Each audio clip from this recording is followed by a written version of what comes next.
Welcome to Amish Roots, plain talk in a modern world. I'm so glad you have joined me.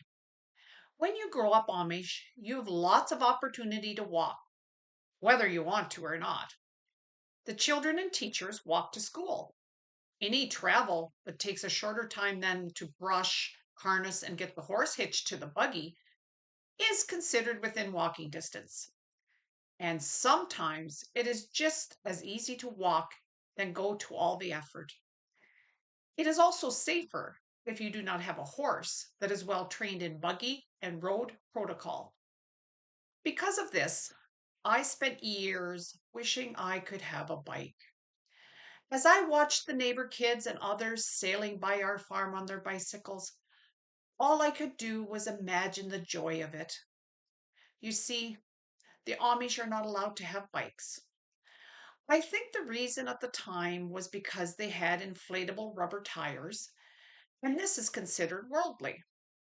Although now they can have scooters.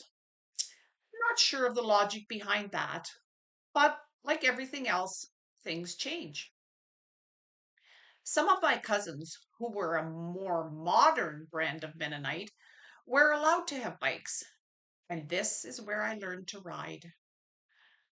I was probably 6 at the time, and we were at their house visiting when my cousins and I decided I would learn how to master a bike. They had a fairly long laneway on their farm, so there was lots of room to practice. After a few spills, I managed to grasp how to stay on the bike and pedal until my legs got tired. I decided, with my cousin's blessing, to ride to the end of the laneway and back again. So off I went, determined to get there and back without stopping. And everything was going well until I was halfway to the road and the milk truck turned into the lane. Many thoughts went rushing through my mind. Because they had a significant drop on either side of the lane, riding onto the edge was out of the question. As the truck was getting closer, I had to make decisions. So, choosing to avoid a collision, I rode off the laneway and spilled over into the ditch. My cousin ran out to the scene of the crash, and to be honest, she seemed to be more worried about her bike than the condition of the rider. Do I need to mention again? I was family. Well, the bike was fine and I only had a few scrapes. Well, you might at this point ask, why didn't you use the brakes and walk the bike off the laneway? That is a really good question. My answer would be that as a new rider, I simply panicked. I'm happy to say my cousin forgave me and always let me use her bicycle when I visited, but always reminded me that it has brakes. At another cousin's place, they were not quite as generous. For some reason, they did not want us riding their bikes. I remember one time we went to their farm and we asked about the bikes. We were told that the bikes were in the shed and they didn't want to get them out.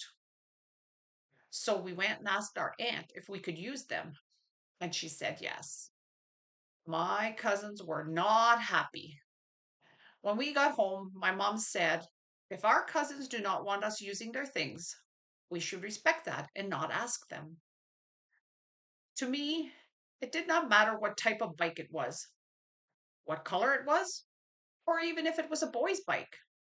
I just loved to ride.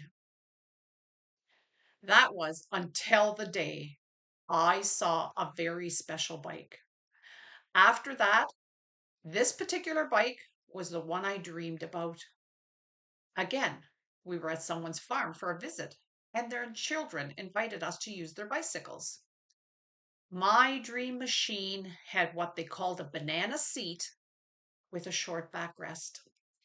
The seat was gold with sparkly specks on it, and it had high curved handlebars, which they called monkey bars. I loved that bike. The rest of the day, I waited my turn to ride the gold bike, not even taking the opportunity to pedal another one. At home, we used to pretend we were riding bikes by pushing old wheels around the yard or putting a stick through the wheel of a wagon while we sat on a milk can and moved the stick up and down with our feet. I always leaned aboard behind the milk can, imagining it was a beautiful banana seat. The powers of our imaginations. I remember the day my dad came home from an auction sale with a rusty, well used scooter.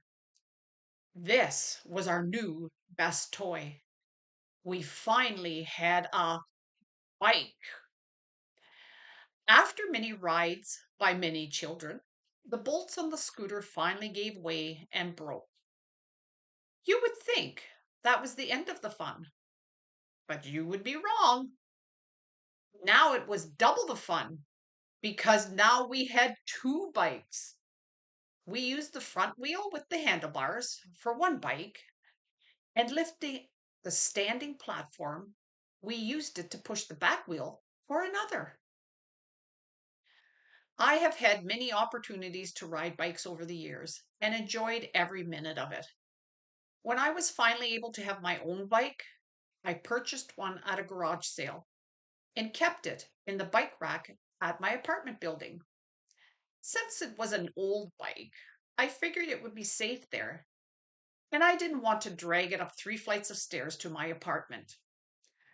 I was so happy to have my very first bike, even though it did not have a banana seat and monkey bar handlebars. It gave me freedom to go further and faster around town without using my car. One day, when I came downstairs to go to work, I looked over and noticed my bike was lying on its side by the bike rack. I walked over to pick it up, and that is when I saw the unthinkable. Someone had stolen the front tire. Why didn't they just take the whole bike? I couldn't figure out why anyone would do this to me. I felt hurt and saddened that my bike was ruined.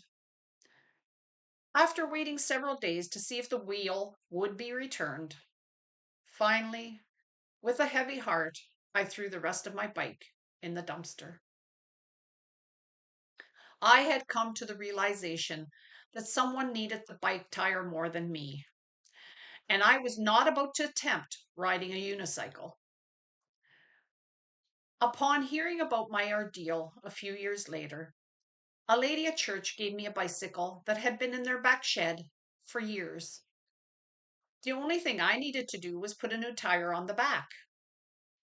By this time, I was married and living in a house, so storing it was not going to be a problem. I still ride this bike today, only having at one point to also change the front tire. I have also been fortunate to have a bike trail close by and use it frequently. It is not my dream bike, but it is a dream come true to have a bicycle that I do not have to ask permission to ride. The freedom to pedal leisurely or go fast is a choice all my own. The feeling of the wind whipping through my hair as I glide along is a joy all its own. Today, when someone asks me if I would like to go for a walk somewhere, I remember the miles I walked when I was Amish, and I politely tell them, you can take a hike. So, if you will excuse me, I think I will say goodbye, put on my law inspired accessory, go for a bike ride as the breeze gently brushes my face. Mach's gut, and see you next time on Amish Roots.